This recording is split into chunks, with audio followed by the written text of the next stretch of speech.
ഇപ്പോൾ CPIM കണ്ണൂർ ജില്ലാ secretary KK Ragesh മാധ്യമങ്ങളെ കാണുന്നു. തത്സമയം. കൂത്തുപറമ്പ് തലശ്ശേരി ASP ആയിട്ട് ചുമതലയേൽക്കുന്നത്.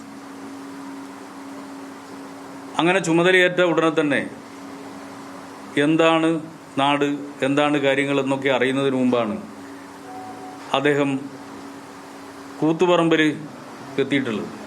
ഒരു ഉദ്യോഗസ്ഥൻ എന്നുള്ള നിലയിൽ അദ്ദേഹം എത്തിയിട്ടുണ്ട്. സ്വാഭാവികമായിട്ടും ആ സ്ഥലത്ത് ഉണ്ടായിട്ടുള്ള വിവിധ പോലീസ് ഉദ്യോഗസ്ഥരുടെ നേരെ വിമർശനങ്ങൾ വന്നിട്ടുണ്ടാവും, അഭിപ്രായങ്ങൾ പലരും പറഞ്ഞിട്ടുണ്ടാവും.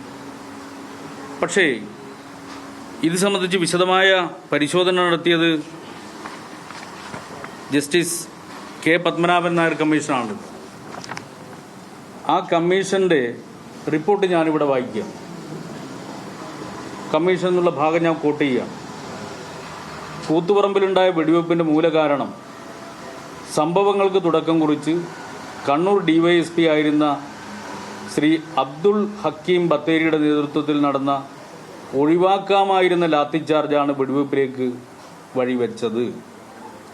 എക്സിക്യൂട്ടീവ് മജിസ്ട്രേറ്റും ഡെപ്യൂട്ടി കളക്ടറുമായിരുന്ന ശ്രീ TT ആന്റണിക്ക് സ്ഥിതിഗതികൾ വിലയിരുത്തുന്നതിൽ നേരിട്ട വീഴ്ചയും വെടിവെപ്പിൽ അവസാനിപ്പിക്കുകയും വെടിവെപ്പിൽ 5 പേർ മരണപ്പെടുകയും നിരവധി പേർക്ക് പരിക്കേൽക്കുകയും ചെയ്തു എന്ന് പറഞ്ഞുകൊണ്ട് ഇതിൻ്റെ പ്രധാനപ്പെട്ട ഉത്തരവാദിയായിട്ട് ഹക്കീം ബത്തേരിയെ ഉൾപ്പെടെ കുറ്റപ്പെടുത്തിക്കൊണ്ട് അതിൽ പോലീസ് വെടിവെപ്പിന് ഉത്തരവാദിയായ വ്യക്തികൾ ആരാണ്? അന്വേഷണ കമ്മീഷന്റെ ടേംസ് ഓഫ് റെഫറൻസിലെ 3ാമത്തെ ഐറ്റം അതായിരുന്നു. അതിലിങ്ങനെയാണ് പറയുന്നത്: മുൻ സഹകരണ തുറമുഖ വകുപ്പ് മന്ത്രി ശ്രീ MV രാഘവൻ, അന്നത്തെ കണ്ണൂർ DYSP അബ്ദുൾ ഹക്കീം ബത്തേരി, മുൻ Kannur deputy collector TT Antony എന്നിവരാണ് പോലീസ് വെടിവെപ്പിന് ഉത്തരവാദികൾ എന്ന് കമ്മീഷൻ പറയുക. ഇത് പത്മനാഭൻ നായർ കമ്മീഷൻ റിപ്പോർട്ടിൽ ഉള്ള ഭാഗമാണ് പറയുന്നത്. അതിൽ ശ്രീ രവത ചന്ദ്രശേഖര IPSനെതിരായിട്ട് ആക്ഷേപങ്ങളുണ്ടായിരുന്നു. ആ ആക്ഷേപങ്ങൾ വിശദമായി പരിശോധിച്ചുകൊണ്ട് കമ്മീഷൻ എത്തിയിട്ടുള്ള നിഗമനം കൂടി ഞാനിവിടെ വായിക്കും. ASP കമ്മീഷൻ റിപ്പോർട്ടിലുള്ള ഭാഗമാണ് ഞാൻ കോട്ട് ചെയ്യുന്നത്. എത്രമാത്രം ഉത്തരവാദിയാണെന്ന കാര്യം ഈ കമ്മീഷൻ റിപ്പോർട്ടിൽ പറയുന്നുണ്ട്. അതിൽ പറയുന്നത് ഇങ്ങനെയാണ്: ആന്ധ്രാപ്രദേശിൽ നിന്നുള്ള ഒരു ജൂനിയർ IPS ഉദ്യോഗസ്ഥനായ AR ചന്ദ്രശേഖർ 1994 നവംബർ 23 വൈകുന്നേരം ആദ്യമായി തലശ്ശേരിയിൽ വരികയും ASP ആയി ചാർജ് എടുക്കുകയും ചെയ്തു. കൂത്തുപറമ്പിന്റെ ഭൂമിശാസ്ത്രത്തെക്കുറിച്ചോ രാഷ്ട്രീയ കൂട്ടുകെട്ടുകളെക്കുറിച്ചോ സ്ഥിതിഗതികളെക്കുറിച്ചോ അദ്ദേഹത്തിന് ഒരു രൂപവും ഉണ്ടായിരുന്നില്ല. MV Raghavan, DYSP Abdul Hakeem Bathery, deputy collector TT Antony, ASP AR Chandrasekhar എന്നിവർ ചേർന്ന് നടത്തിയതായി ആരോപിക്കപ്പെടുന്ന ഗൂഢാലോചനയ്ക്ക് തെളിവായി രേഖകളൊന്നുമില്ല.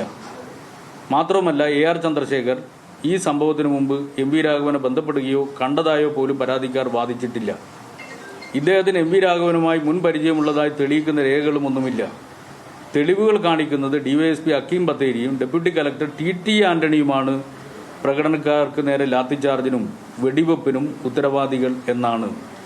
തെളിവുകൾ കാണിക്കുന്നത് ASPയുടെ നേതൃത്വത്തിലുള്ള പോലീസ് പാർട്ടിയല്ല ലാത്തിചാർജിന് തുടക്കമിട്ടതെന്നും മറിച്ച് മന്ത്രിയുടെ എസ്കോർട്ടിലുള്ള DYSP ആണ് ലാത്തിചാർജ് തുടങ്ങിയതെന്നുമാണ്.